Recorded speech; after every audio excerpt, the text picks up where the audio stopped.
네, 안녕하십니까. 범인연세내과 이동현 원장입니다. 네, 어제도 보고 오늘도 보고 네, 그렇습니다. 저희 APCN은 내일까지고요. 네, 네, 오늘도 저희 APCN에 참석하신 한 분의 원장님을 또 붙잡고 네. 방송하러 나왔고요. 예고해드린 것처럼 네이버 전에 같이 방송했던 우리 은평열린내과위원회 최아란 원장님 오늘 모셨습니다. 인사 좀 부탁드릴까요? 네, 안녕하세요. 비욘디 구독자 여러분. 저는 신장내과 전문의 닥터 키드니 최아란입니다. 반갑습니다. 네, 전번 방송이 반응이 굉장히 좋았어요. 네, 지금 조회수가 오늘 방금 전에 오기 전에 택시 안에서 보니까 7만 몇 천을 넘었더라고요. 네. 굉장한 거거든요. 감사합니다. 네, 저희가 APCN 방송으로 한 13번인가 했는데, 예, 1등 하셨어요. 감사합니다. 네, 그 2등과의 격차가 꽤 큽니다. 네. 네. 교수님들 분발하셔야 돼요. 네. 하여튼, 굉장히 반응이 좋았고, 또 우리 원장님이 또 닥터 키드니로서 블로그 활동, 유튜브 활동, 또 뭐 지필 활동을 포함해서 환자들 위해서 참 이런 쉽게 이런 콩팥 관련 지식들 전달하려고 노력을 많이 하시는 선생님이시면서 방송에 대한 센스가 굉장히 있으시더라고요. 그래서 이번에 저희가 새로 출범한, 네, 오늘부터 출범한 대한신장학회 19기 집행부의 홍보위원회의 위원으로 위촉이 되셨어요. 그죠? 네, 네, 맞습니다. 예. 감사합니다. 축하드립니다. 네, 감사합니다. 그래서 아마 여러분들 위해서 다음 달부터 또 한 달에 한 번씩 계속 이제 대한신장학회가 방송해 나갈 건데, 그때 아마 또 아주 중요한 역할 네. 하실 것 같고, 또 신장내과 유튜브 내 신장이 콩팥 네, 네. 실버 버튼. 네, 올해 네. 목표가 저희가 실버 버튼 받는 거입니다. 네, 뭐 지금 저희 이 비욘디 채널이 제가 2년 반 전에 방송할 때 100만 명 싹 넘어서 굉장히 좋아했었는데 지금 170만 명 됐거든요. 그래서 우리 닥터 키드니 선생님이 이제 내 신장이 콩팥 잘 키워주시면 네, 충분히 실버 버튼 받지 않겠는가? 네. 예, 그렇게 예상을 해봅니다. 네. 오늘은 제가 어떤 부탁을 드렸냐면, 선생님이 이제 블로그에 좋은 글들 많이 쓰시는데 제가 블로그를 읽다가 전화를 드렸어요. 이런 컨텐츠를 해보면 어떻겠냐. 그래서 예, 지금 보시는 것처럼 콩팥에 좋은 음식이 있고 나쁜 음식이 있는데 이게 꼭 절대적이지가 않고 이때는 이렇고 저때는 저래서, 저거 되게 옛날 유행어인데 그때그때 달라요. 네, 맞습니다. 네, 그때그때 달라요. 이렇게 제목을 주셔서 네, 제가 참 천재적이다 이런 생각을 많이 했습니다. 네. 그래서 오늘은 사실 저런 내용을 가지고 여러분들께 설명을 드릴 건데, 제가 슬라이드를 미리 받아서 봤는데 너무 재밌어요. 네, 그래서 오늘 처음부터 끝까지 네. 봐주시면 좋을 것 같고, 특히나 저희 지금 APCN 기간이 내일까지인데요. 저희 의외로 저희 선생님들이 이 방송 되게 많이 보시는데 오늘 방송 보시고 환자분들한테 굉장히 이런 질문 많이 하시거든요. 그래서 이런 거를 좀 참고 자료로 설명해 주실 때도 도움이 좀 되지 않겠는가. 그래서 오늘 아마 우리 닥터 키드니 최아란 원장님이 잘 설명을 해 주실 거라고 믿어 의심치 않으면서 네. 아까 링크가 오후에 떴거든요. 저희 방송 링크가 예정이라고. 근데 링크가 뜨고 얼마 되지 않아서 한 분이 질문을 올려주셨어요. 그래서 저분 질문을 먼저 좀 받아주시고 넘어갔으면 좋겠는데, 감사님이 저분이 근데 어제 저희 방송할 때도 오셨대요. 예, 감사합니다. 이틀 연속. 안녕하세요. 궁금한 점은 콩팥이 안 좋은데 근육량이 부족해서 단백질 섭취가 필요하다고 느낄 때 신부 전에는 또 단백질이 안 좋아서 어떤 방법이 있겠느냐, 이렇게 물어보셨어요. 그러니까 저게 사실은 기점이 투석을 시작하고 나서 투석 후에는 단백질을 더 드세요라고 말씀을 드리는데, 이거는 이제 투석 전이라고 보이고요. 그렇죠. 저럴 때는 뭐라고 말씀하세요? 보통? 일단 정확하게 콩팥 기능이 얼마나 안 좋은지 한번 여쭤보고 싶어요. 그래서 콩팥의 사구체 열과율에 따라서 콩팥을 이제 총 5단계로 나뉘는데요. 지금 질문 주신 분의 콩팥 기능이 정확히 얼마나 되는지 알고 계시는 게 좋고요. 이제 콩팥에 단백질이 과도하게 섭취하는 경우에는 부담이 될 수 있습니다. 근데 우리가 일반적으로 얘기 드리기로는 킬로그램당 0.8g 정도로 이제 단백질 섭취를 하시라고 말씀드리거든요. 당연히 너무 과도하게 섭취하는 건 좋지 않지만 적당량은 섭취해 주시는 게 좋습니다. 그래서 일단 예, 그렇게 한번 질문을 정리해 보겠습니다. 네. 그 영양학을 하는 선생님들이랑 방송을 몇 번 해보면 선생님들이 이렇게 말씀하세요. 30대를 기점으로 30대 이하 MG 세대들은 고기를 많이 먹기 때문에 줄이는 게 당연히 맞고, 하지만 40, 50대 이상은 특히 이제 어르신들 같은 경우는 오히려 고기를 너무 안 드신대요. 그래서 오히려 고기를 좀 드시는 게 맞고, 그래서 콩팥 기능이 좀 떨어지더라도 어르신들 같은 경우에 원래 많이 안 드시기 때문에 그냥 그렇게 드셔서 문제될 건 없고 오히려 더 줄이면 더 문제가 될 거다. 이렇게 얘기들을 많이 하시고요. 특히 요새 뭐 10대, 20대 젊은 분들은 거의 대부분 뭐 단백질 위주의 식단 뭐 요새 뭐 많이 하잖아요. 네, 사실은 그렇죠. 저탄고지도 네. 있고 뭐 그래서 그런 식으로 많이 하신다고 해서 네, 또 단백질 파우더 이런 것도 많이 드시잖아요. 그렇죠. 운동 후에. 그래서 그런 것들은 조금 문제가 될 수 있다. 이렇게 많이 얘기들 하시더라고요. 지금 짱루님이 저런 질문을 또 주셨어요. 연속하는 질문인데 혈액암 환우신데 신기능이 30% 정도 남았다. 단백질을 조절해야 할까요? 근데 이제 문제는 지금 항암 치료를 하셔야 될 건데 체중이 빠지는 상황에서 단백질을 어떻게 할 거냐, 이렇게 굉장히 저게 이제 컴플렉스한 케이스인데 그렇죠. 저런 때는 어떻게 하면 좋을까요? 일단 굉장히 어려운 케이스 중에 하나인데, 일단은 지금 항암 치료나 이런 것들을 해야 되는 상황이니까 단백질 섭취를 제한하는 게 오히려 더 위험할 수 있을 것 같아요. 항암 치료 자체가 굉장히 우리 몸을 소진시키기 때문에 충분한 양의 단백질 섭취를 하시는 것이 저는 더 맞다고 봅니다. 네. 그러니까 의사들이 제일 힘든 결정이 저런 거죠. 맞아요. 둘 중에 뭔가를 포기해야 되는 상황이라면 저희끼리 표현하는 이제 뭐 영어로 하면 life threatening한 상황을 오히려 피하는 게 좋으니까 그렇죠. 암 치료가 우선이니 네. 이런 말 할 때 되게 좀 슬프긴 한데 콩팥은 대체제가 있죠. 그쵸. 예, 이 투석을 하시는 방법이 뭐 최악의 상황에 있긴 있기 때문에. 하지만 암 치료는 저게 만약에 문제가 된다 그러면 사실 뭐 방법이 없잖아요. 그래서 저런 경우에는 지금 우리 원장님 말씀처럼 드셔서 버티시는 게 네, 맞아요. 맞지 않겠느냐. 그리고 부수적으로 콩팥 기능에 문제가 된다면 그때 그걸 가지고 대처를 하는 게 중요하겠다. 네, 맞습니다. 예, 그래서 참 환자 볼 때 저런 게 참 어려워요. 기계처럼 공식이 딱딱 있으면 저럴 때 그냥 상황을 딱딱딱 넣으면 AI처럼 답이 딱 나와주면 참 좋겠는데 참 저렇게 개별화하기가 참 어렵다. 이런 애로사항이 있다는 말씀 다시 드리면서 오늘 역시 우리 닥터 키드니 선생님 오시는 순간에 지금 뭐 실시간 동점률이 어마어마하게 올라가고 있다는 말씀을 드리면서요. 첫 번째 슬라이드부터 보시면서 말씀 나눠보겠습니다. 부탁드립니다. 네. 오늘 주제는 만성 콩팥병 좋은 음식, 나쁜 음식 그때그때 달라요라는 주제로 준비해 보았습니다. 만성 콩팥병 관리에 있어서 가장 중요하면서도 어려운 것이 바로 이 식단 관리인데요. 혹시 여러분은 과일이나 야채, 잡곡, 견과류 등이 콩팥에 나쁜 음식이니까 먹으면 안 된다고 알고 계시지는 않으신가요? 사실 세상에 나쁜 음식은 없습니다. 내 몸 상태에 따라서 적절하게 전 처치를 하거나 양을 조절하시면 됩니다. 만성 신부전에서는 같은 음식인데도 다른 평가가 내려지기도 하는데요. 왜냐하면 나의 콩팥 기능이 다르기 때문입니다.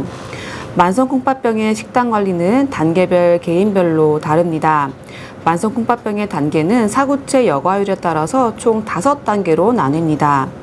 사구체 여과율이 60 이상으로 비교적 콩팥 기능이 유지되는 만성 신부전 1, 2단계, 초기 신부전에서는 일단 고혈압, 당뇨 등의 기저질환 관리가 우선입니다.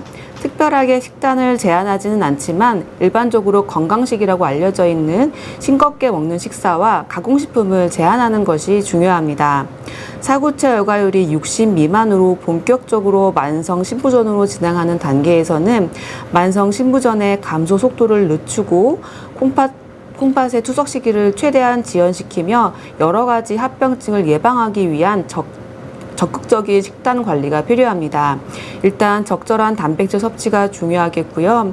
사구체 여과율이 30 미만으로 떨어지는 만성 신부전 4기에서는 고칼륨혈증과 고인산혈증이 발생할 수 있기 때문에 인과 칼륨을 제한해야 합니다.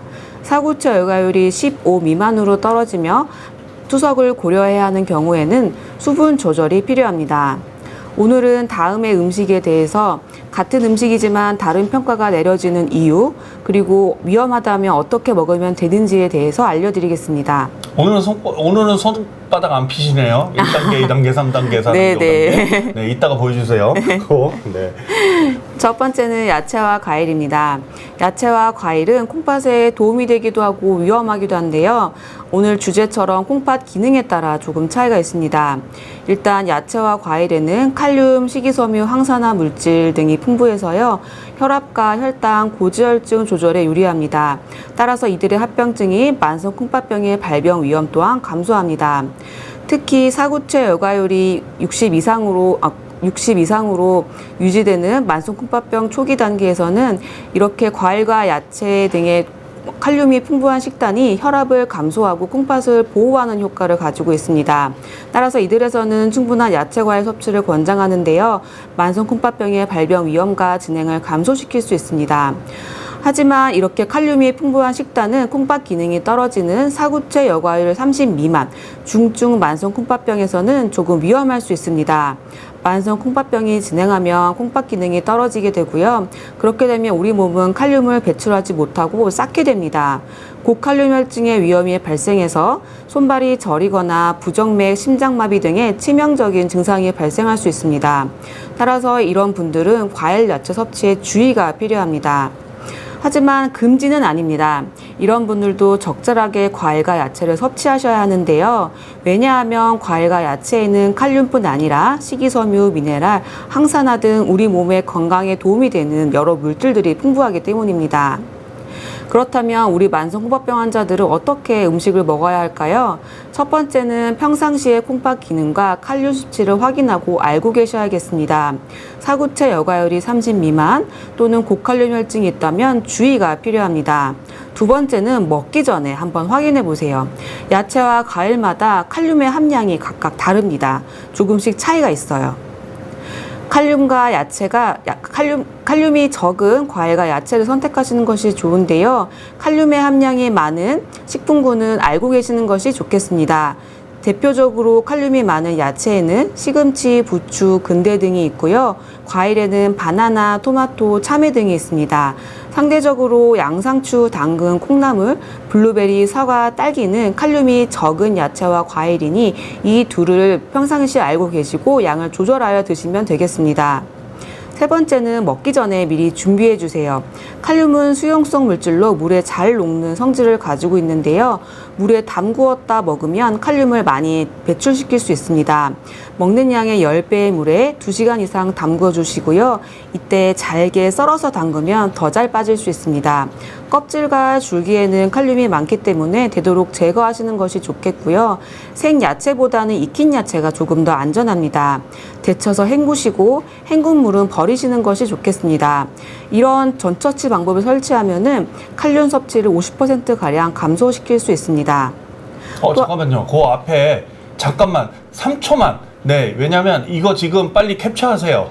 네, 이거를 캡처하셔야 됩니다. 네, 네. 4단계, 5단계에 계신 분들은 반드시 이렇게 먹어야 된다. 네, 제가 이 유튜브가 참 좋아요. 이렇게 네, 해서 자, 네. 캡처 하십시오. 네, 캡처했다고 네, 지금 네. 우리 영수님 네. 말씀하셨어요. 잘하셨습니다. 말씀 잘 들으세요. 네, 아주. 네. 갈까요, 다음? 네. 네 번째도 굉장히 중요한데요. 먹을 때는 이렇게 드셔주세요. 갈아 먹거나 말려 먹게 되면 칼륨의 함량이 굉장히 높아지게 됩니다. 되도록 갈아 먹거나 말려 먹지 않으시는 것이 좋고요.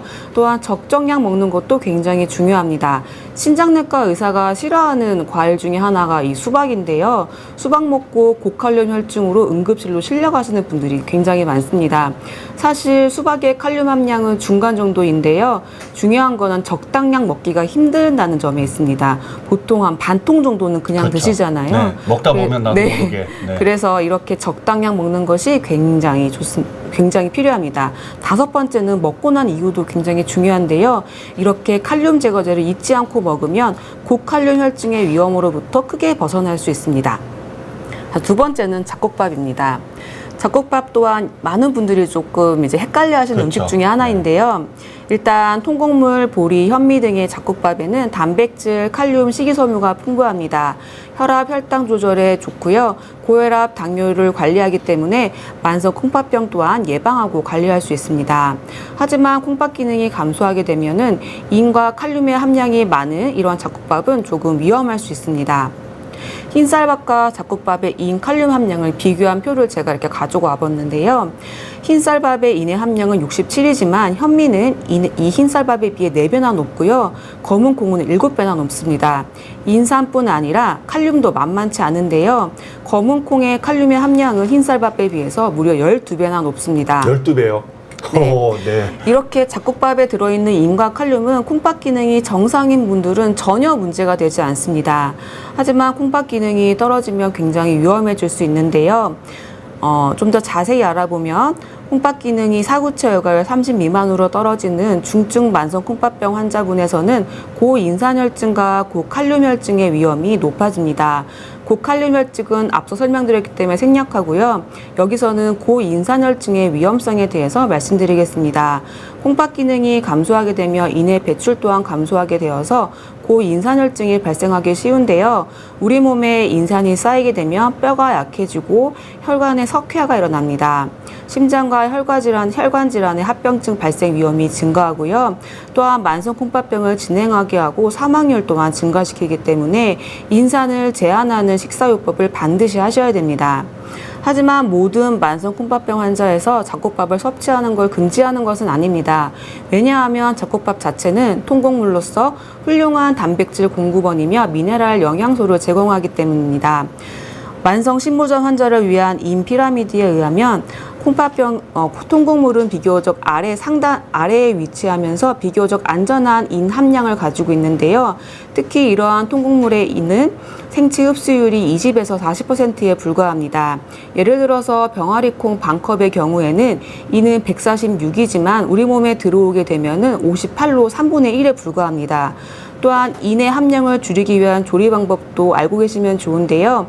인의 함량을 줄이기 위한 조리 방법도 칼륨과 거의 비슷합니다. 잘게 자르고 물에 불리고 익히시면 됩니다. 데친물은 당연히 버려주시고 드시는 것이 좋겠습니다. 잡곡밥은 이렇게 정리해 보겠습니다. 초기 만성 콩팥병, 당뇨, 고혈압 관리가 필요하신 분들은 적극적으로 잡곡밥을 드시는 것이 좋겠고요. 하지만 중증 만성 콩팥병, 사구체 열과율이 30 미만, 고칼륨 혈증이 있거나 고인산혈증이 있다면 잡곡밥 대신에 흰쌀밥을 드시는 것이 좋겠습니다. 저 환자분들이 제일 많이 물어봐요. 당뇨가 있으신데 처음에는 잡곡밥 먹으라 하더니 왜 지금은 흰쌀밥 먹으라 하냐. 네. 돌팔이 아니냐. 찾아와서 물어보시는데, 예, 지금 말씀하신 것처럼 저렇게 이제 단계가 바꿔서 정말 그때 다르다는 거 네, 다시 맞습니다. 한번 말씀을 드리고 싶고요. 그 사이에 뭐 지금 동접자가 폭발하고 있습니다. 지금 뭐 200명을 왔다 갔다 하는데요.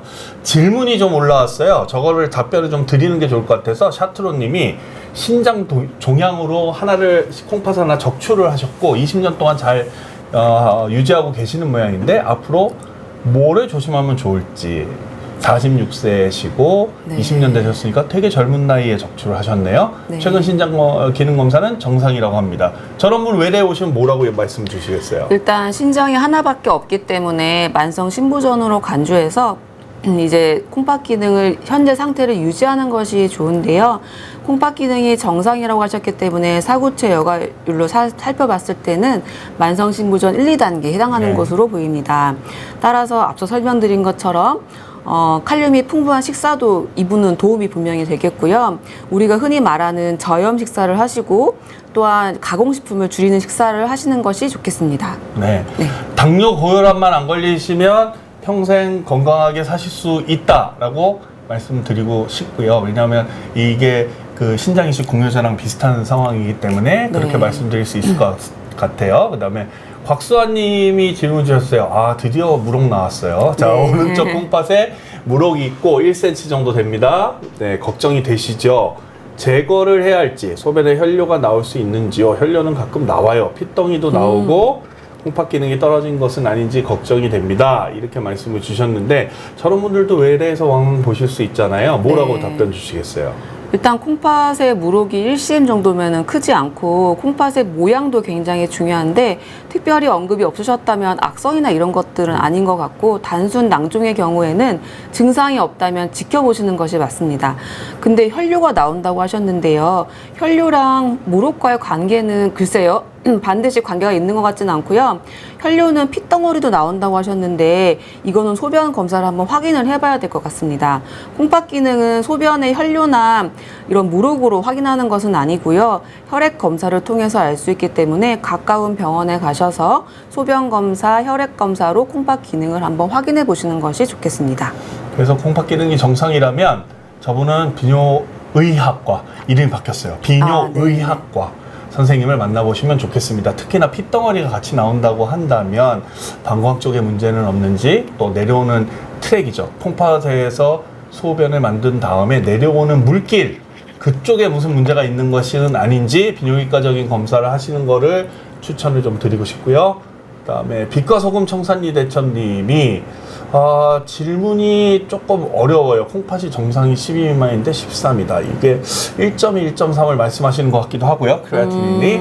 네, 콩팥 점수는 70점 정도 된다.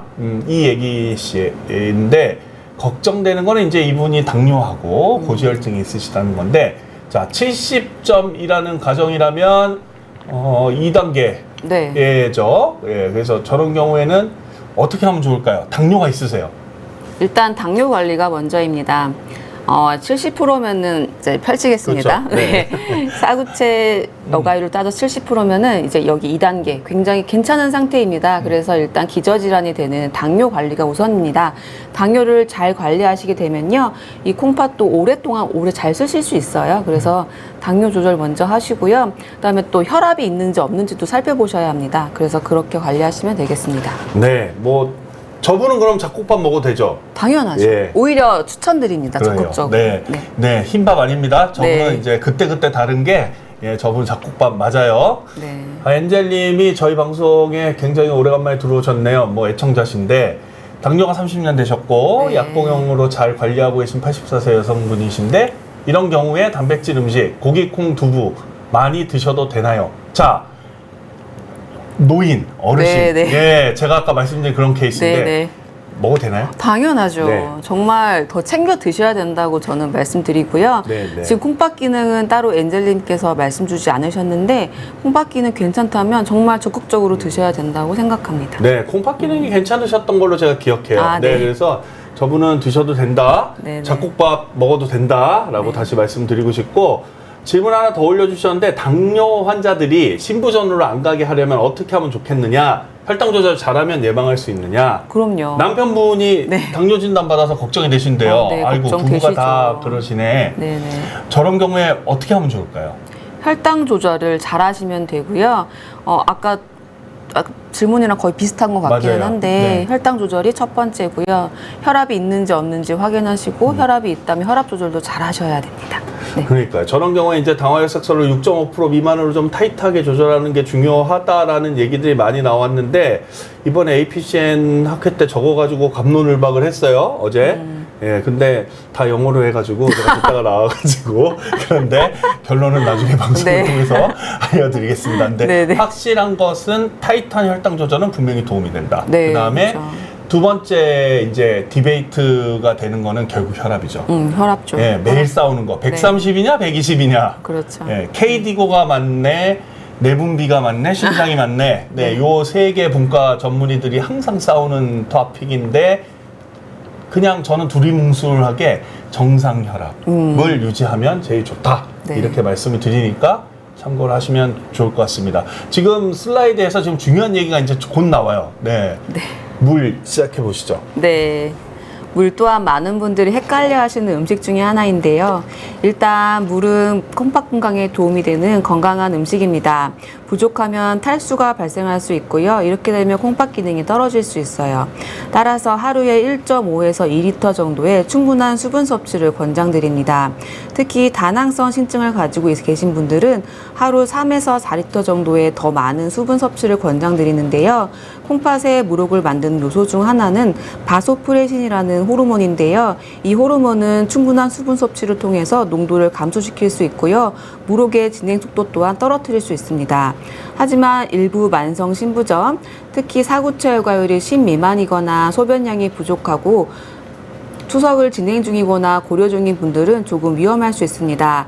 이런 분들에게 과도한 수분 섭취는 배출되지 못하고 쌓이게 되고요. 말초부종과 폐부종, 신부전 등의 위험한 증상을 일으킬 수 있기 때문입니다. 따라서 말기 콩팥병 환자의 수분 제한은 다음과 같이 해야 합니다. 부족이나 소변량 감소가 있다면 전일 소변량에서 500ml를 더한 값으로 제한합니다. 투석 중인 환자분이라면 잔여 콩팥 기능과 소변량을 통해서 투석간 체중 증가와 몸무게를 살펴봅니다. 건체 중에 4% 이내로 늘어오시면 좋겠습니다. 여름철에 말기 콩팥병 환자가 물을 먹기 참 어려워하시는데요. 이럴 때에는 이런 방법을 사용해 보세요. 갈증이 날 때는 얼음 이용해 보시고요. 물로 입안을 헹궈 보시고 빨대를 이용하여 천천히 마셔보세요. 짜게 먹게 되면 물을 더 많이 먹게 되기 때문에 되도록이면 싱겁게 먹는 것이 좋겠습니다. 오늘 제가 설명드린 내용은 여러 가지 음식에 대해서 어떨 때는 콩팥의 건강에 도움이 되고 어떨 때는 해롭다는 것을 말씀드렸는데요. 이는 상대적으로 콩팥 기능이 다르기 때문입니다. 하지만 절대적으로 나쁜 음식들이 있습니다. 여기서부터가 중요합니다. 네. 네. 여기서부터 중요해요. 이거는 그때그때가 아니야. 무조건 나쁜 네, 거예요. 맞습니다. 네. 콩팥 기능이 좋든 나쁘든 네. 모든 분들에게 도움이 되는 내용입니다. 네. 실망이 크실 거예요. 네. 네. 자, 첫 번째는 인스턴트 초가공식품입니다. 인스턴트 가공식품은 공장에서 대량 생산되며 곧바로 먹을 수 있는 특징이 있습니다. 이들 식품에는 감미료, 방부제, 보존제, 첨가물 등이 많은 특징이 있고요. 라면이나 냉동식품, 햄, 소시지와 같은 가공육, 아이스크림, 탄산음료, 가당음료, 과자 등이 여기에 해당됩니다. 이러한 식품의 문제점을 다음과 같이 정리해 보았는데요. 이러한 식품에는 나트륨, 칼로리, 지방, 인, 당류가 많습니다. 상대적으로 우리 몸에 도움이 되는 섬유질, 미네랄, 미량 영양소 등은 부족한데요. 이러한 부족한 식단으로 인해서 고혈압, 당뇨, 고지혈증, 비만의 위험이 높아집니다. 이러한 질병은 결국에는 만성 콩팥병의 주요 원인이기 때문에 만성 콩팥병 또한 위험이 증가합니다. 특히 많은 분들이 모르시는 것 중에 하나가 이 부분인데요. 이러한 초가공식품의 문제점 중에 가장 큰 부분은 각종 첨가물에 들어있는 인입니다. 콩팥 기능이 감소하며 인 배출이 감소하게 되어서 고인산혈증이 발생하기 쉬운데요. 고인산혈증은 만성 콩팥병을 진행하고 사망률을 증가시키기 때문에 초기 만성 콩팥병부터 제한해야 합니다. 특히 우리는 여러 식품으로부터 인을 흡수할 수 있는데요. 가공식품에 들어있는 인의 흡수율은 다른 식품들과 차원이 다르게 높습니다. 잡곡밥이나 견과류에 있는 인의 흡수율은 20에서 50%이지만 동물성에 있는 것은 60%, 가공식품에 있는 것은 99%에서 100%에 가깝습니다. 따라서 인피라미드에 의하면 초가공식품은 가장 상단의 위치에 있습니다. 초기 만성 콩팥병부터 제한해야 하는 식품입니다. 두 번째는 짜게 먹는 것입니다. 짜게 먹는 것이 콩팥에 나쁜 이유는 소금 속에 들어있는 나트륨 때문인데요. 나트륨은 혈압을 증가시키고요. 특히 만성 콩팥병 환자에서는 나트륨에 민감하게 반응하여 혈압이 높아지시는 분들이 많습니다. 고혈압이 발생하면 콩팥 기능이 감소하게 되고요. 따라서 만성 콩팥병이 진행할 수 있습니다. 나트륨 줄이는 식사법으로 다음을 추천드리겠습니다. 하루 섭취해야 하는 나트륨의 양은 2000mg 정도인데요. 이를 소금으로 환산하면 5g, 1티스푼이 됩니다. 소금 대신에 간장, 된장, 고추장을 사용하면 나트륨 함량을 줄일 수 있습니다. 짠맛 대신에 새콤함, 매콤함, 고소함을 추가해 보세요. 가공식품에는 나트륨이 굉장히 많습니다. 되도록이면 자연식품을 드시는 것이 좋겠고요. 국물에는 나트륨이 많기 때문에 건더기 위주로 식사를 해보세요. 소금에 절인 염장식품보다는 신선식품 위주로 식사를 하시는 것이 좋고요. 의외로 빵이나 국수 등에는 나트륨 함량이 많습니다. 되도록 양을 좀 줄여보세요. 네, 잠깐만요. 자, 요것도 캡쳐요. 네, 요거 캡쳐요. 네, 중요한 얘기입니다. 캡쳐요. 네. 네, 그래서 젓가락만 사용해서 드십시오라고 말씀을 드리는데 어떤 환자분들은 이제 그러면 장난치냐 그러시는데 네, 진짜로 되게 중요한 방법입니다. 국물보다 건더기 중요하고 네. 국물 음식 먹을 때도 젓가락만 쓰십시오. 네, 네. 포크까지는 괜찮습니다. 다음 갈까요? 네. 가장 중요한 것이 저는 이 부분이라고 생각해요. 많이 먹는 것입니다. 아무리 저염 식사로 식사를 차렸어도 많이 먹으면 고염식이 되고요. 아무리 우리 몸에 안전한 저칼륨 식단이라도 많이 먹으면 고칼륨 식단이 됩니다. 또한 견과류 등 인산이 많이 들어있는 식품도 조금만 먹으면 안전하게 섭취하실 수 있습니다. 또한 많이 먹는 것은 비만하고 살을 찌게 하는데요. 살이 찌면 당뇨나 고혈압 등의 발병 위험이 증가하고요. 결국 만성 콩팥병의 발병 위험 또한 증가합니다. 많이들 아시는 것처럼 소식하는 것은 장수의 비결입니다. 적당히 먹는 것 또한 콩팥 건강을 위해 굉장히 중요한 개념입니다. 제가 이거는 저도 이제 하는 방법 중에 하나인데요. 적게 먹는 방법 몇 가지만 소개해 볼게요. 일단 작은 그릇을 한번 사용해 보세요. 시각적으로 양이 많아 보이면 우리 뇌는 배가 부르다고 느끼고요. 양을 조절할 수 있습니다. 또한 제한해야 하는 과일과 야채는 종이컵에 담아 드시는 것도 좋습니다. 또한 모든 음식을 젓가락을 한번 이용해 보세요. 젓가락을 이용하면은 먹는 양도 줄어들고요. 오래 여러 번 씹어서 천천히 먹을 수 있게 됩니다. 무엇보다 국물을 젓가락으로 먹게 되면 건더기 위주로 드실 수 있게 되니까 나트륨 함량도 감소할 수 있습니다. 네, 이것도 캡쳐요. 캡쳐요. 네. 진짜 이거 뇌를 속이는 방법이죠. 작은 그릇에 네, 가득 네. 담아서 먹는 네. 거가 진짜 그 종이컵 저도 많이 강조합니다. 저게 네. 하루에 네. 그러니까 하루에 한 컵밖에 못 먹는 그렇죠. 거죠. 하루에 한 컵 근데 저 정도. 안에 이제 블루베리를 넣으면 좀 많이 먹는 그렇죠. 거고 네. 알갱이가 많으니까 네. 네, 바나나 같은 거 넣으면 좀 적게 먹는 거고 네, 맞습니다. 수박도 마찬가지고요. 네. 네. 거의 이제 마지막 슬라이드인데요. 2024년도 올해의 저널 오브 네프롤로지에서는 콩팥 건강을 위한 식단으로 다음의 그래프를 활용할 것을 권고하는데요. 저희 이제 비욘디 구독자분들을 위해서 제가 조금 더 한국적으로 변형해 봤습니다. 콩팥 건강을 위한 한 그릇 식사는 다음과 같이 구성해 볼 수 있겠습니다. 일단 가공식품과 나트륨은 제한해 주시는 것이 좋고요. 가공식품 대신에 자연식품을 이용해 보세요. 과일과 야채를 이용하시되 사구체 열과율이 30 미만, 고칼륨 혈증이 있다면 주의가 필요합니다. 되도록 칼륨 함량이 적은 과일과 야채를 드시되 물에 담그고 데치는 등의 전처치를 하시면 좋고요. 줄기나 껍질에는 칼륨이 많기 때문에 제거하고 드시면 좋겠습니다. 먹고 난 이후에는 칼륨 제거제를 꼭 드시길 바랍니다. 단백질 또한 중요하죠. 단백질은 식물성이나 동물성 단백질을 골고루 이용해 보시되 붉은색 고기나 가공육은 제한하시고요. 닭고기, 생선, 두부, 계란으로 식탁을 차려보세요. 밥은 통곡물이 좋지만 사구체 열과율이 30 미만으로 떨어진 경우, 고인산혈증이 있거나 고칼륨 혈증이 있다면 흰쌀밥으로 드시는 것이 좋겠습니다. 충분한 수분 섭취가 필요하지만 사구체 열과율이 10 미만으로 떨어져 있는 경우에는 과도한 수분 섭취는 자제가 필요하겠습니다. 네, 저 화살표 오른쪽으로. 네, 감사합니다. 네, 요것도 네, 캡처 좀 네, 해주세요. 네. 이게 오늘의 거의 네. 테이크홈 메시지 같은 거네요. 네, 네, 기가 맞습니다. 막히네요. 네. 한 장으로 정리한. 네. 무슨 일타 강사가 가르쳐주는 식이요법 같은 그런 느낌이 네. 들어요. 네, 지금 대치동 일타 강사 같은 느낌이 많이 듭니다. 진짜 중요한 내용이죠. 사실 저거 한 장으로 많이 커버가 될 것 같고, 저거 크게 출력해가지고 병원 입구에 붙여놓은 거예요. 저거 진짜 괜찮네요. 네. 네. 다음 페이지가 있나요? 끝입니다. 네. 네, 오늘 여기까지. 감사합니다. 역시 제가 진짜로 정말 대단한 거는 우리 닥터 키드니 선생님이 환자들 니즈를 너무 정확하게 알고 계세요. 그래서 사실 너무 잘 설명을 해주고 계셔서 항상 감사한 마음인데 그 사이에 질문들이 또 엄청 많이 올라와가지고요. 질문 좀 먼저 좀 받아볼 건데 엔젤님이 원장님 오늘 피부 너무 좋으시고요. 감사합니다. 네, 헤어스타일 좋으시고요. 네, 그 다음에 어떤 분이 원장님 다시 보기로 계속 보고 있다가 오늘 라이브에서 자기 찾아왔다고 그런 댓글도 보이고요. 네, 이제 감사합니다. 팬덤이 형성이 되시고 있네요. 네.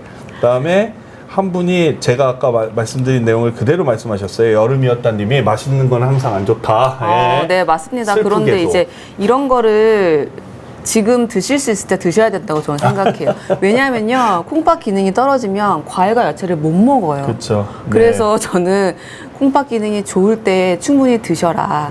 그래야지 콩팥 기능이 떨어지지 않고 우리가 더 잘 먹을 수 있다. 네, 슬프거든요. 네. 먹고 싶은데 못 먹는 우리 투석 환자분들 과일과 야채를 못 드세요. 슬프네요. 네. 네. 그러니까 괜찮을 때 열심히 네. 드시라라고 네, 네. 말씀드리고 싶고요. 네. 엔젤님이 팔로업 질문으로는 이제 남편이 수축기 혈압이 한 140까지도 좀 올라가는데 어쩌면 좋겠냐 그랬는데 저는 130 이하로 유지하는 걸 권고를 해드리고 원장님 120까지 떨어뜨리려 하시나요? 혹시? 저는 그 정도까지는 안 하고 130 이하로 관리되면은 그리고 전 집에서 혈압을 꼭 측정해보라고 네네, 권고드리거든요. 그렇죠. 네네. 병원에 오시면 높아지시는 분들이 있어요. 그래서 집에서 혈압을 측정해 보시고요. 그걸 기준으로 삼는 게 더 좋습니다. 저는 약간 KD고의 신봉자라 저는 120 이하를 할 수 있으면 해봐라 라고 말씀을 드려요. 예. 콩팥이냐 심장이냐를 선택할 것 같으면 저는 심장을 선택하라고 네. 항상 주창하는 조금 극단주의자적인 네프롤로지스트인데 네, 그러니까 친심장과, 예, 친심장과적인 네프롤로지스트인데 이번에 학회 때도 아직도 저게 디베이트가 있어요. 네. 네, 그래서 나중에 이게 시간이 되면 저희 신촌 세브란스에 우리 한승혁 교수님이 이거 완전 대가인데 요새 모실 수가 없어요. 대학 네. 교수님들을 죄송스러워서. 그래서 어쨌든 130 미만으로 유지하셨으면 좋겠다라고 말씀드리고 싶고요. 양수수님이 이거 되게 어려운 질문이더라고. 이게 어려운 건데 이렇게 질문하신 분이 있어요. 건강검진에서 여과일 53이 나왔어요. 그래서 조금 떨어졌죠. 그래서 4개월을 잘 관리를 했더니 74로 올라갔어. 그러니까 이제 3단계가 2단계가 된 거죠. 네네. 그래서 살이 좀 빠지고 말라 보여서 아마 이제 뭐 체중 조절 좀 하셨나 봐요. 그래서 이왕 이렇게 된 거 84까지 올려서 2단계 초반까지 나 가보고 싶다. 네네. 예, 이게 가능할까요? 당뇨혈압은 없으시고 최근에 중성지방이 84에서 129 살짝 오르긴 했네요. 너무 많이 올라서 놀라고 있습니다. 가능한가요? 그러니까 콩팥 기능이 이제 뭐 아까 50 몇이었다고 했나요? 처음에가 53이었고요. 네. 양수수님 얘긴데 네네. 53에서 4개월 후에 74를 만드셨어요. 살을 빼셨나 봐요. 네네. 근데 이거를 이제 왜 84까지 가지고 싶으신지 모르겠는데 네. 본인의 뭐 목표시니까 10 정도 더 올릴 수 있는 방법이 있느냐 아니요. 이렇게 물어보신 거예요. 사실 그건 의미가 없습니다. 맞아요. 콩팥 기능은요, 사실 이 측정하는 값을 계산하는 거기 때문에 나의 뭐 수분 상태나 단백질 섭취 상태, 근육량에 따라서 달라질 수 있어요. 그래서 꾸준히 검사를 해보시고 이게 너무 떨어지지 않고 그냥 적절하게 유지하면은 괜찮습니다. 네. 80이나 90이나 정상이시기 그럼요. 때문에. 네, 같은 2단계이기도 하고요. 네. 그리고 뭐 조금 올려서 위안을 삼고 싶으시면 공식을 바꿔보세요. 예, MDRD GFR 공식으로 바꿔보세요. CKD EPI보다. 네. 너무 디테일한가? 네. 그렇습니다. 네. 네. 존 스노우님이 질문을 주셨어요. 이게 IJ 신증 질문이 오늘도 역시 나왔어요. IJ 신증을 진단 받으셨고 성별하고 나이를 주셨으면 저희가 GFR 계산하기가 좀 쉬운데 어쨌든 크레아틴만 놓고 보면 한 2단계 정도 되실 것 같다는 생각은 드는데 네. 단백뇨 혈뇨가 있으시겠죠. 그리고 혈압약을 드셔서 수축기는 90, 평상시에는 100 낮으신 편이고요. 미카르디스를 40ml 들이시는데 기립성 저혈압이 심합니다. 이럴 경우에 계속 드셔야 되는지를 문의를 해보시는데 저런 분들 외래에서 만나면 어떻게 하세요? 일단 그 단백뇨 양이 얼마나 되는지 일단 알아야 되고요. 이 혈압이 이렇게 혈압이 너무 낮은 것도 위험할 수 있거든요. 그래서 너무 이 약을 먹고 나서 혈압이 너무 낮고 증상이 있다면 양을 좀 줄여봐야 되지 않나? 혈압약을? 저는 그렇게 생각합니다. 저게 이제 미카르디스가 혈압약으로 분류가 되지만 어쨌든 ARB이고 단백뇨를 줄여주는 약이고 저게 이제 통상 용량이 80, 160 뭐 이렇게도 쓰는데 40ml면 더 줄이기는 어려운 용량인 것 같고 교수님들마다 많이 틀려요. 근데 저런 경우에는 일단은 끊어보고 증상이 좀 호전이 되는데 단백뇨가 만약에 증가를 한다 그러면 다시 쓰는 써야죠. 경우도 있고 네. 진짜 반의 반을 먹이는 경우도 있고 여러 맞아요. 가지를 시도를 해볼 수 있을 것 같은데 참 어렵네요. 네, 저분 단백뇨 같은 양이 얼마나 되는지가 네, 일단 되게 그게 가장 중요할 것 같아요. 같아요. 혈뇨보다는 단백뇨가 훨씬 중요하다는 말씀 드리고 싶고 이번에 APCN 때 저 IGA의 세계적인 대가들이 와가지고 엄청나게 좋은 얘기들을 많이 하셨는데 뭐 신약들도 요새 많이 나오고 있고 네. 그래서 초기에 좀 쓸 수 있는 약들의 옵션들이 조금 나오고 있는데 아직 우리나라에 들어올 수가 없어서 지금 뭐 문제인데 어제 황원민 교수님도 똑같은 질문을 받고 똑같이 얘기를 해주셨고요. 예, 둘이 어제 손 잡고 가가지고 그 세션 열심히 들었어요. 아, 네. 그래서 곧 조금 좋은 소식들이 들리지 않겠는가 이렇게 말씀을 드리고 싶고 일단은 선생님이랑 상의를 하셔서 단백뇨 양에 따라서 끊으실지 말지를 결정하셔야 될 것 같다. 네, 이렇게 맞습니다. 정리를 하는 게 네. 맞을 것 같네요. 고래밤님이 선생님 콩팥에 무록. 이분 지금 들어오셔서 앞에 얘기를 못 드시는 네. 거야. 네, 무록이 있는데 무록이 자연적으로 줄어들기도 하나요? 수술은 무서워요. 그랬어요. 수술 얘기를 안 했었을 것 같은데 네. 무록 자연적으로 줄어듭니까? 줄어드는 경우는 거의 없다고 보고요. 무록의 사이즈, 그래 모양에 따라서 이게 악성인지 아니면은 그걸 이제 보는 게 더 중요하기 때문에 그냥 단순하게 있다고 해서 무서워하실 필요는 없으세요. 그리고 콩팥 기능도 한번 살펴보시는 것이 좋겠습니다. 사이즈가 크냐가 되게 중요한데 콩팥 하나가 10cm짜리잖아요. 이렇게 제가 매일 말씀드리는데 주먹 쥐어보세요. 주먹 쥐시면 이게 본인 콩팥 사이즈예요. 네, 저는 주먹이 크니까 10cm가 좀 넘을 수도 있겠지만 이 10cm 안에 그 무록이 1cm 미만이라면 큰 문제는 없겠죠. 근데 1년 사이에 예를 들어서 지름이 2배가 늘었다. 그러면 부피는 8배가 느는 거죠. 2의 3승이니까. 네. 갑자기 대치동 느낌이 다시 나기 시작하는데 그러면 이게 제한된 공간에 캡슐에 쌓여있는 제한된 공간이니까 그런 것들은 조금 주의 깊게 보실 필요가 있고 저는 환자분들한테 그렇게 말씀드려요. 저렇게 오시면 아무것도 안 들고 오셔서 저렇게 얘기하시는 분 있으면 선생님이 혹시 MRI 찍자 하던가요? 그러면 아니요. 그러면 괜찮아요. 괜찮죠. 그래요. 네. 네. 왜 MRI를 얘기하느냐 하면 신장암 같은 경우에는 CT에서 잘 안 나오니까 MRI를 찍자는 말씀 많이 드리거든요. 그래서 MRI 찍자는 얘기만 안 하셨다 그러면 크게 걱정은 하지 마세요 라고 저만의 비법을 말씀을 드리긴 하는데 네. 아직까지 틀려본 적은 없는데 네. 반드시 맞는 거는 아니다. 다시 네. 한번 말씀드리면서 네. 르라보님이 부종 질문을 나왔네요. 드디어 다리의 부종, 몸의 붓기가 너무 심하신데 이런 증상도 콩팥 기능 저하로 볼 수 있나요? 기저질환은 전혀 없으시고 나이하고 성별 좀 알려주시면 네. 참 좋겠어요. 젊은 여자분이신지 아닌지가 저는 너무 궁금한데 젊은 여자분이라면 저런 경우에 어떨까요? 특발성 부종일 수도 있어요. 젊은 여자분들은 그런 경우 되게 많거든요. 그리고 또 생리 주기에 따라서 그렇죠. 이렇게 부종이 생길 수도 있어요. 그래서 붓기의 정도가 얼마나 심한지는 사실 본인은 잘 모르실 수도 있고요. 의사가 문진을 해보면 알 수 있거든요. 그래서 한번 진료를 보시는 걸 추천드리고요. 물론 콩팥 기능이 떨어지면 붓기가 발생할 수 있어요. 하지만 무조건 붓기가 있다고 해서 콩팥 기능이 떨어진 건 아니라는 거. 그래서 걱정하지 마시고 가까운 내과나 뭐 의원 가보셔가지고 간단하거든요. 콩팥 기능 검사하는 거는 혈액 검사랑 소변 검사 정도 해보시면 돼요. 30대 여성분이라고 그러니까요. 하시는데. 나 이제 뭐 잘 깔아야 될 것 같아요. 그렇죠. 네. 여성분들은 특히 이제 먹는 음식에 따라서도 붓기가 조금 연관이 될 수 있어요. 짜게 먹으면 더 붓는다고 말씀하시는 분들이 꽤 많아요. 그래서 싱겁게만 먹어도 이 붓기가 좀 빠질 수 있습니다. 네, 이제 저런 분들 중에서 혹시나 이제 자기는 부었다 생각하고 이뇨제를 이제 누가 또 네, 먹는 네. 약이나 부모님 드시는 약이나 이런 이뇨제를 뺏어서 먹었다가 너무 탈수가 돼서 네. 기운이 없어서 응급실 가시는 애들도 왕왕 있고 또 옛날에 다이어트 목적으로 라식스 썼다가 네. 처음에는 한 알로 빠졌는데 나중에는 10알 먹어도 안 빠져요. 이래서 네. 오는 분들도 많죠. 그래서 자가 처방은 위험하다는 말씀 다시 한번 드리고 싶고 진짜 붓는지는 선생님 만나보기 전까지는 조금 어렵다. 네, 맞아요. 이렇게 말씀을 드리고 싶은데 30대 여성이시니까 제 예상대로니까 우리 선생님 말씀이 맞으실 거다라는 네. 말씀 드리고 싶고요. 두 번째 질문이 하나 더 나왔네요. 선생님 콩팥 질환도 유전이 되나요? 저것도 뭐 단골 네, 질문 중에 하나죠. 그쵸. 가족력이 있는지 궁금해서요. 어머니가 신장이 안 좋으십니다. 이렇게 말씀해 주셨어요. 저게 이제 신장이 안 좋다는 표현이 상당히 맞아요. 이제 여러 가지인데 예를 들어서 혈액 투석을 하신다든지 이식을 받으셨다든지 이런 정도라면 어떨런지. 자, 콩팥 질환 유전이 되기도 하나요? 그럼요. 유전되는 콩팥 질환이 있습니다. 대표적으로 다낭신이 그렇고요.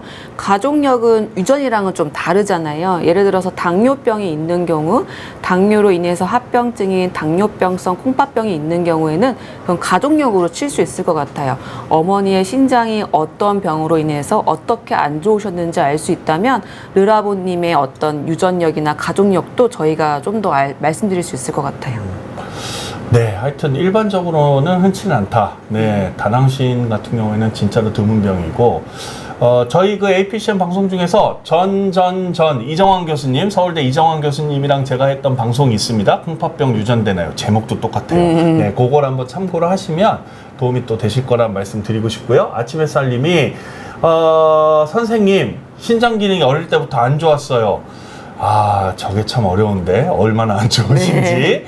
네, 저희는 정성보다는 정량인데 네. 어쨌든 안 좋다 치고 사우나에서 땀을 빼는 게 취미신데 저런 경우에 사우나가 몸에 안 좋을까요? 네, 안 좋을까요? 콩팥 기능이 나빴을 때. 일단 사우나 자체로 인해서 어떤 탈수 상태가 심해지면 안 좋아질 수도 있지만 사우나를 또 얼마나 하는지에 따라 또 다르잖아요. 사우나 자체가 문제가 되진 않지만 사우나로 인한 탈수가 우리 콩팥에는 안 좋다. 이렇게 그렇죠. 정리하면 좋겠습니다. 그렇죠. 그래서 사우나를 갔다가 와서 물을 충분히 드십시오라고 말씀드리면 사우나가 소용이 없지 않냐라고 대답을 하시니까 네. 뭐라고 말씀드리기가 참 어려운데 예, 탈수는 진짜 주의하셔야 된다. 탈수가 되게 되면 콩팥 기능이 급속하게 떨어질 네, 수 맞습니다. 있다라는 말씀 드리고 싶고요. 행복한 토끼님이 저거 질문 오래간만에 본다. 네. 선생님 숙면과 콩팥 건강 연관이 있나요? 예전부터 몸이 안 좋았는데 요새 불면증 때문에 고민이 큽니다. 네, 저거는 힌트가 있는데 제가 방송한 적이 있어요. 선생님은 뭐라고 말씀하세요? 일단 콩팥 기능이 떨어지면은 수면의 질이 좀 떨어질 수 있다. 그래서 연관성은 있지만 숙면을 못 취한다고 콩팥 기능이 떨어지는 건 또 아니거든요. 그래서 근데 또 불면증이 있으면은 여러 가지 기전에 의해서 혈압도 올라가고 몸에 안 좋잖아요. 그런 면에서는 또 문제가 될 수 있다. 정확하게 어떤 게 궁금하신지 좀 여쭤보고 싶어요. 필요 충분 조건은 아니다. 네. 못 자면 콩팥 나쁜 거야? 그건 잘 모르겠다. 하지만 계속 못 자면 콩팥은 나빠질까? 그거는 맞다는 데이터가 많고요. 네. 그다음에 콩팥 기능이 떨어지면 떨어질수록 못 자요? 네, 그건 맞아요. 맞습니다. 왜냐하면 멜라토닌 분비가 잘 안 되기 시작하거든요. 네, 그래서 우리 환자들이 저는 여행 투석을 하는 사람이니까 여행을 가서 시차에 적응을 잘 못하시는 이유도 멜라토닌도 문제고 이제 제트렉이라 그래서 시차 적응을 잘 못하시는 문제. 그래서 다른 사람들보다 시차 적응에 굉장히 어려움을 겪으신다. 네. 근데 실제로 이런 데이터들이 쌓인 게 별로 없어요. 왜냐하면 실제로 여행들을 못 가시니까요. 그쵸. 네. 근데 지금 요새는 좀 많이 가시는데 한 3시간 정도 왔다 갔다. 제가 지난 주말에 일본 갔다 왔거든요. 일본 투석학회 때문에 시차 없는데도 피곤하더라고요. 네. 그러니까 여행 자체가 주는 피곤함이 있지 않겠는가 이런 얘기를 드리고 싶은데 어쨌든 불면증 관련해서는 제가 찍어놓은 게 있긴 있습니다. 한번 보시면 좀 도움이 될 것 같고 우리 원장님 설명이 틀린 게 하나도 없습니다. 그래서 그렇게 생각하시면 될 것 같고요. 저 질문은 전 진짜 궁금해요. 선생님 나오시면 저거 진짜 물어보고 싶었어요. 선생님, 라면이 콩팥 건강 안 좋다고 네. 말씀하셨잖아요. 네. 건강에 좋게 먹는 방법이 있을까요? 네. 저거 약간 그런 느낌이에요. 인스턴트 커피 건강하게 먹기. 네, 라고 방송하시는 선생님이 계십니다. 네, 비온디에. 들었습니다. 예, 저도 네. 그 영상 봤는데 네. 약간 그런 느낌이죠. 건강하게 라면 먹는 방법이라는 게 있을까요? 일단 이게 가공식품은 아까 말씀드린 것처럼 여러 가지 영양 성분이 좀 부족한 편이거든요. 대신에 나트륨이나 이런 인 함량이 많기 때문에 첨가물, 스프의 양을 일단 반으로 좀 3분의 2 정도만이라도 좀 줄여보시고요. 대신에 야채나 이런 것들을 좀 듬뿍 넣어보세요. 대파, 뭐 콩나물 이런 거 넣어가지고 이렇게 건더기 위주로 드시는 겁니다. 그렇게 되면은 조금이라도 더 건강한 라면이 되지 않을까. 네. 국물 안 먹고 라면을 먹는다고요? 네, 비빔면도 아닌데? 네, 저는 거의 젓가락만 쓰거든요. 네. 국물 먹고 싶으면 네. 그냥 젓가락이. 네, 그러니까요. 지금 닥터키드니 선생님 말씀을 들으시면 이런 몸매를 유지하실 수 있고 저처럼 되면 이런 몸무게가 된다라는 네. 말씀을 비교를 해드리면서 씁쓸하게 다음 질문 넘어가 볼게요. 김양란 님이 크레아티닌 기능, 그러니까 사구체육관리 79네요. 79면 2단계요. 항상 소변에 혈뇨가 있다고 하고요. 60대 여성이고 혈압약 드시고 있고요. 단백뇨는 없으신 모양이에요. 단백뇨는 얘기를 안 하셨어요. 예. 저런 분 같은 경우에 외래에서 뭐라고 말씀을 하시겠어요? 혈뇨요. 혈뇨가 사실 좀 생각보다 좀 어려운 것 같더라고요. 혈뇨랑 단백뇨가 같이 있다면 사구체 질환을 의심할 수 있지만 혈뇨만 있다면은 이제 이게 더 단백뇨가 발생하지 않는지 확인하기 위해서 정기적으로 이 혈액 검사나 소변 검사를 통해서 추적 관찰하시라고 저는 말씀드립니다. 고혈압은 먹고 있다. 네. 네. 고혈압 환자시니까 뭐 일타강사처럼 말씀드린다면 혈뇨보단 단백뇨. 네, 단백뇨 있어요? 없어요? 요게 제일 중요하다라는 말씀 드리고 싶고 혈압약 드시면서 정상 혈압을 유지를 하십시오라고 말씀드리고 싶고요. 단백뇨가 나오기 시작하면 알러트하게 좀 보셔야 맞습니다. 된다. 이런 말씀 드리고 싶네요. 배종민님 질문이 마지막 질문이 될 것 같아요. 오늘 어제는 황원민 선생님이랑 뒤에 방송이 없어서 그냥 뭐 굉장히 편하게 방송했는데 오늘 타이트해요. 네, 이게 지금 저희가 굉장히 골든타임에 하는 거거든요. 네. 네, 7시에. 그래서 오늘 뭐 동접자들이 막 200명이 벌써 넘었어요. 예. 나중에 닥터키드 선생님 본인 채널에서도 라이브 한번 해보세요. 되게 잘 되실 것 같아요. 아, 그럴까요? 네. 한번 해보겠습니다. 저보다는 많이 들어오실 것 같다는 생각이 듭니다. 네. 구독자가 저보다 많으세요. 네. 배성민 님이 마지막 질문입니다. 신장결석이 잘 생기신데요? 콩팥 기능이 떨어져서 그런 걸까요? 라고 물어보셨어요. 많이 받는 질문이죠? 네. 뭐라고 답변 주시겠습니까? 신장 결석이 반복적으로 생기면 사구체 기능이 떨어질 수도 있습니다.